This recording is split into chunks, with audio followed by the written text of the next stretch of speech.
Welcome to Forum 360. I am Mark Welfley, your host today. Thank you for joining us for our global outlook with a local view. If you tuned in today to hear about murderers, robbers, traitors, bootleggers, prostitutes, swindlers, thieves, and madams in historic Northeast Ohio, you are in the right place. My guest today is author Ann Trizillo. Jane is an award-winning true crime biographer and historian with a love and lens for people, places, and events in Northeast Ohio.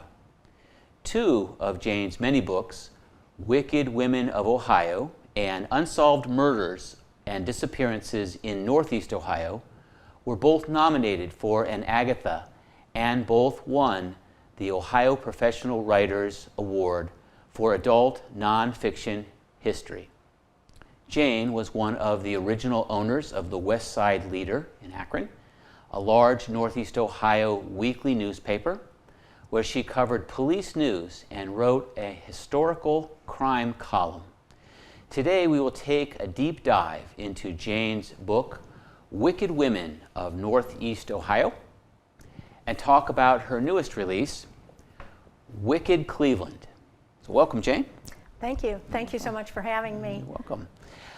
Tell me a little bit about your background. How did you get started in writing and why crime? Well, I guess I probably, from the time I was a little girl, my sister's also a writer, we had dolls and stuffed animals and puppets, and we just made up stories all the time and just kept making them up and making them up.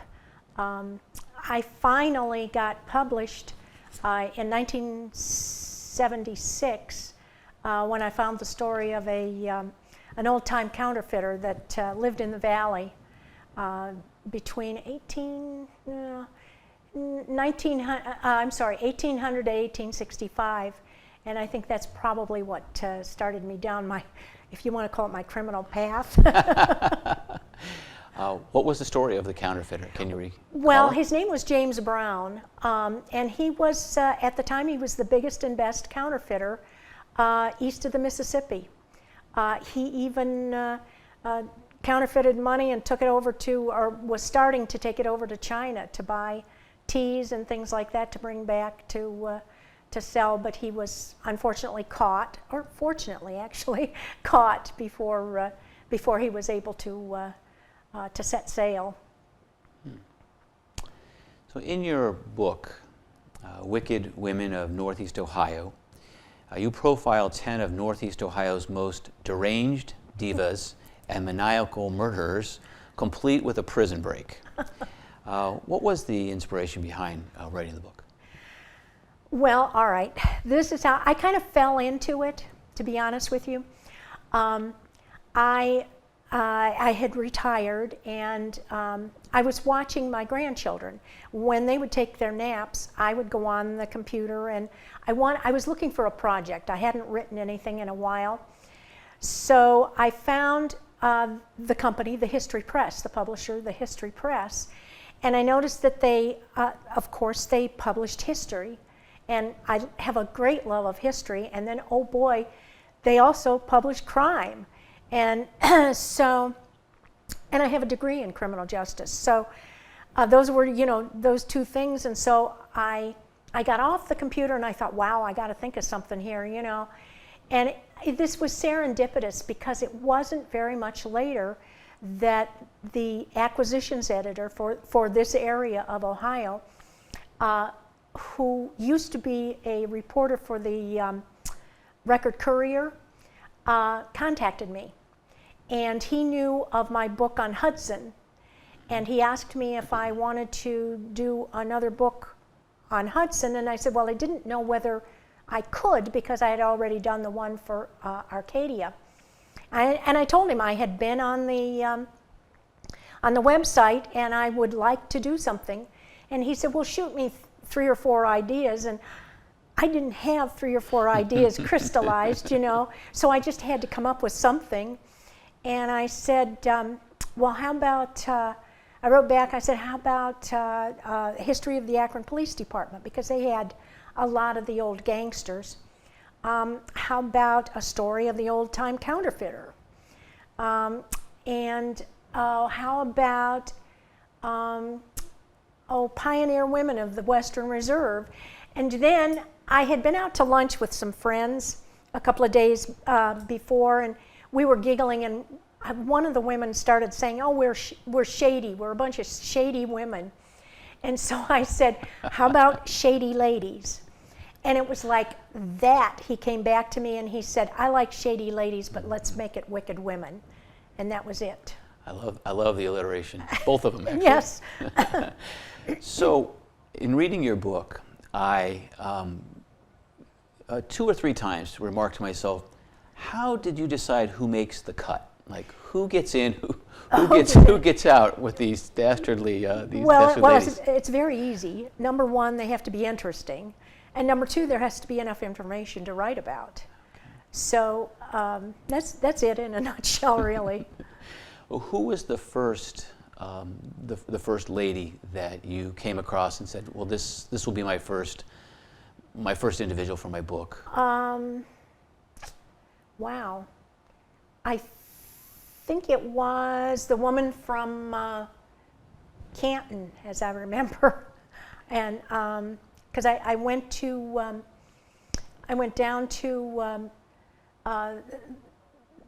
the library, and they have hanging files, and I just started going through the hanging files, looking at, and just came up with, and I thought, boy, this looks interesting. So sat down and started to read it and realized that there was enough there for me to, to write about. Sure. I like how concise your book is. It just gets right to the point. Yeah. and incorporates a little nuance at the same time. Thanks. I'm curious, did you learn anything about yourself when writing these books?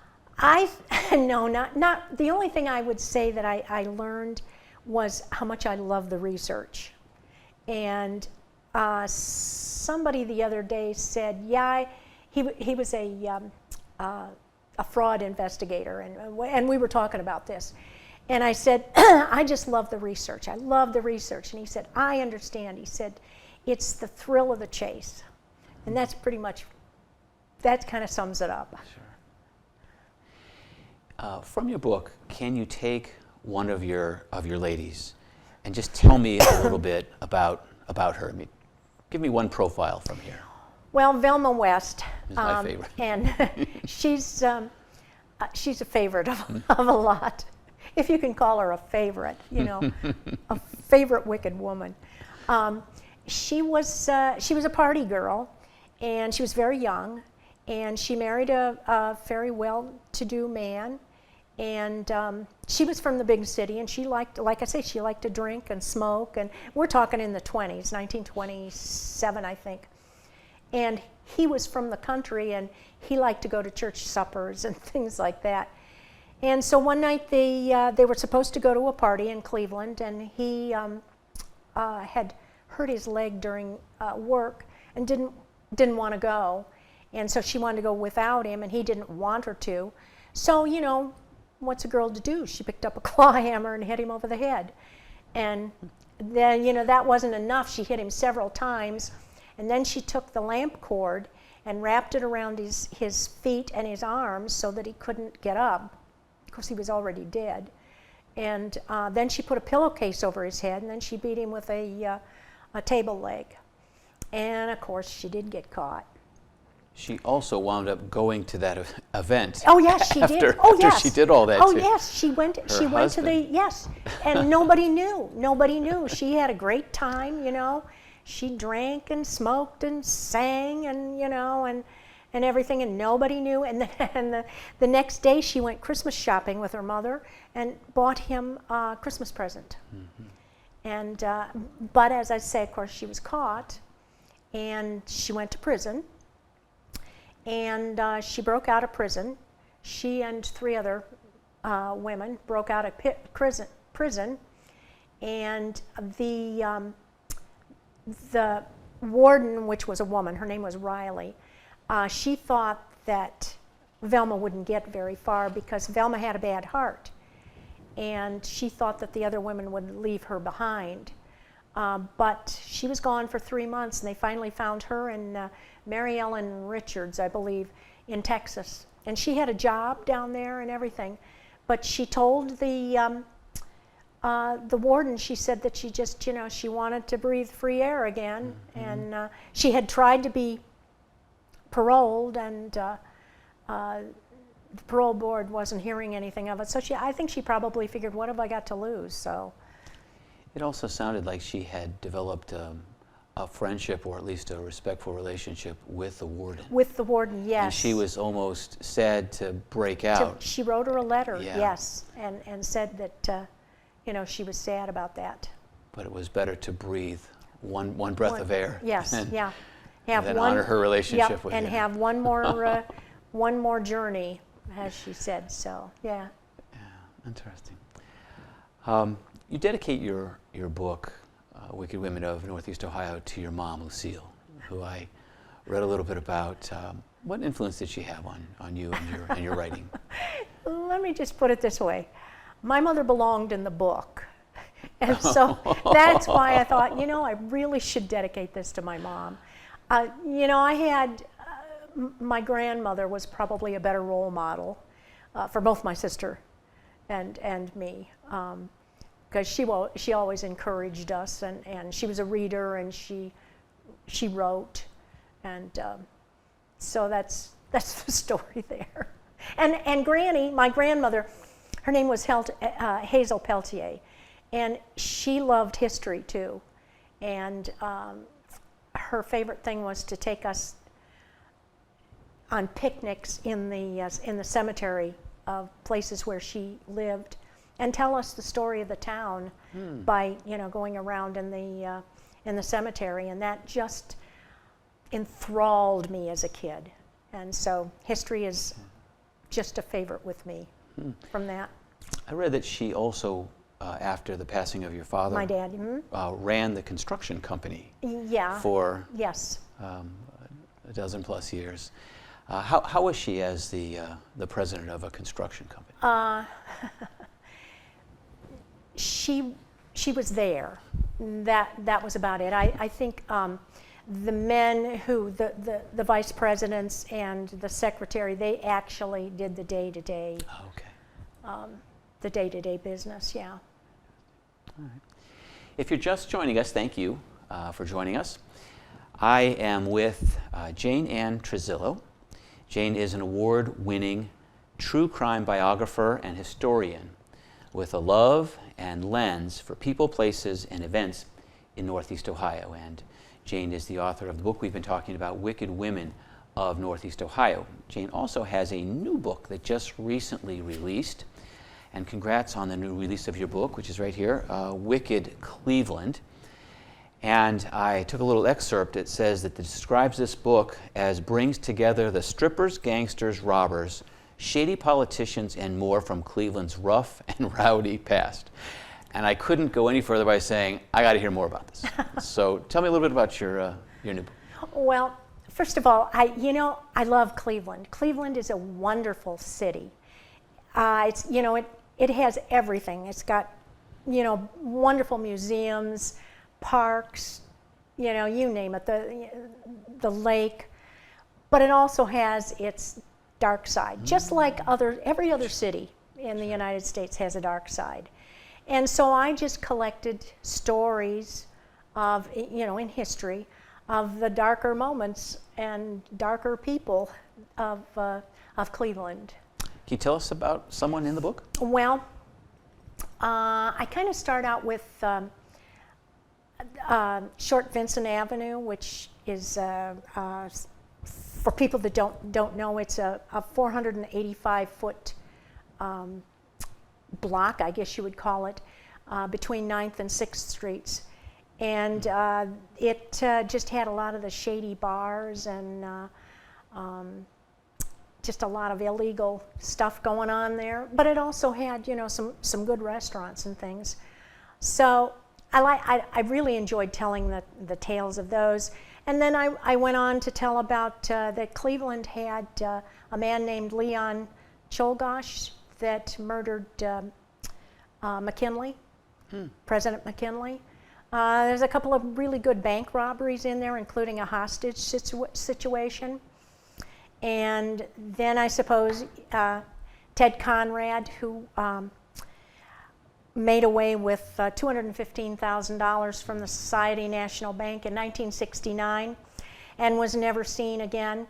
I wrote the story about him in one of my other books, Ohio Heists, and then last November I got an email from a person asking me if I was interested in more information, and I said sure, and they sent me an obituary for a man named Thomas Randell, and I didn't know that name, and the picture didn't look anything like anybody, didn't look like Ted Conrad anyway. But of course this is 52 years later, and Ted Conrad was 20 when he left Cleveland. But as I read the obituary, I thought, boy, you know, and there's a lot of similarities here. And when I got to the mother's name was Ruthabeth Kruger. That was Ted Conrad's mother's name, and I just, you know, red flags just went up the flagpole. So I started looking at, I then called a friend of his, and we talked about it for a while, and he wasn't sure what I had there. So I finally went to Facebook to look at his daughter's Facebook page, and she had a lot of pictures of him on there, and as I scrolled through, the pictures of him got younger and younger, and it was Ted Conrad. And so then I wrote to the U.S. Marshal, because he had helped me with the information. He and his father had helped me with the information for Ohio Heists, and I knew that, you know, they wanted him.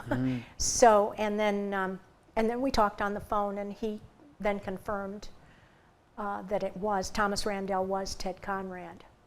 Where did Mr. Conrad go for all those years? To the Boston area. He had just become obsessed with the movie, the 1968 movie Thomas Crown Affair, and Steve McQueen that played in it, which for anybody that doesn't remember, it was about, Steve McQueen was a very wealthy man, and he was bored, so he planned a bank heist. And so apparently Ted just thought, well, I could do the same thing, and he did. And that was, you asked me, it was filmed in Boston, and I think that's why he went to Boston. When it comes to, you touched on this, I think, a second or so ago, when it comes to the shocking and, you know, seedy underbelly of crime and murder, like, how does Northeast Ohio compare to other regions of the country?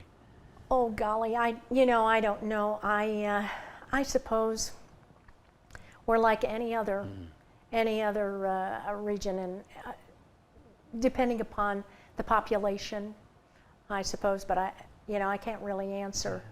Yeah, okay. I'm also curious. You are the co-founder, we're the co-founder of the West Side Leader. Yes. And wrote about crime, a column. So where did you get your stories for the West Side Leader? Like, did you follow a police blotter? How? And, you know, take me on a journey that for one of the stories that you wrote. Well, I would just, you know, I've always liked history, as I've said, and I liked the history of the West, and I just would read stuff, and whenever I read something that I liked, whether it was in a newspaper somewhere, I would just cut it out and I put it in one of my files, and then, you know, again, if it was something I liked and there was enough material that I could write it up, and that's how it got in the paper. Was it your idea to start a column, dedicated to crime, as kind of one of your missions in starting the West Side Leader? Okay, versus just kind of coming about. Not necessarily in starting the paper, but we always knew that when we started the paper that I would be the one that would do the police and fire news. But I think, once I got there, I knew I had to do a historical column or a vintage true crime column. Can you intersect from your research any history where a big known crime person, Bugsy Siegel or others, came to Cleveland and somehow was involved with Cleveland in crime? Oh, certainly Alvin Karpus. He was, he was part of the Barker gang, and he liked Ohio. He loved Ohio, and once the Ma and Freddie Barker were killed in Florida, and Doc Barker was picked up in Chicago, I think. He was number one. He was, and he liked Ohio, and he came to Cleveland quite a bit because he liked to go to the Harvard Club. And then, of course, he robbed a train in Garrettsville. So yeah, that's one. Sure. That's one. I believe I remember reading in the book that one of your ladies was actually picked up by Doc Holliday. Did I see that? Arrested by Doc Holliday, came calling? Okay. That's my dog's name, Doc Holliday. Yes. Sure. Looking back on your past, of all the things you have done and accomplished, what are you most proud of? Oh, I'd have to say my son, of course, because if I didn't say that, he'd be mad at me. But yeah, I would say I worked at the Akron Art Museum for a while. And that was probably one of the best jobs I ever had. And I was always proud of my work there. And I was proud of starting the West Side Leader. My last job, I taught English to students, mostly women, who were kind of, I don't want to say disadvantaged, but yeah, they were in a way. And it was it was college age students, and I'm really proud of some of them because 3 of them went on to become attorneys. So. Your sister is also a writer. Yes. And so I'm wondering, when you were young, were there dueling manuscripts, or did you write to impress each other, or did you evolve into writing it at later days? Well, Mary has a PhD in English literature, and she taught at Kent for 30 years. She's I'm sorry. She writes science fiction. So she goes one end of the spectrum and I go the other end, history and science fiction. And in fact, she just had a book come out called Cosmic Cats. So we really never, we always read each other's stuff and we talk about writing, but she doesn't write history and I don't write science fiction, so. You have a place in your heart for, I think even your domain, right, is dark-hearted women. Did they come from your mom, or just evolved out of the interest in that one chance encounter when you were looking at the internet and as you mentioned earlier? That's kind of where it was born. But then, of course, I got interested in their stories, of course. Mm-hmm. And I realized that a lot of people wanted to read about it. And so, it was kind of like they like to read about it and I like to write about it. So that's how, yeah. Beside your books, 9 now? 9, yes. 9 going this on was 10, 9. right? Yeah. Sure. And your next book is about what? Well, I'm writing about cold cases in northern Ohio. Okay. Can you share a cold case with us? One I will share is my, since we touched on my dad's company, one was the murder of Norman L. Liver. He was a soils engineer, and he was the executive vice president of my dad's company, and he was murdered he lived in Lakewood. He was murdered in 1980, and they never were able to find who did it. Yeah. So, and I saved all the information for that, and that's what has led me to work on this one that I'm doing now. Sure. Is there a place locally in Northeast Ohio where an enthusiast of the bad actors in our in our Northeast Ohio area can go to see and learn more about these people? Well, yeah, since they're all from different parts of, but I would say the libraries are. I always start at the libraries, and of course I have subscriptions to historical newspaper databases and the Library of Congress, and each case is different where I get my research.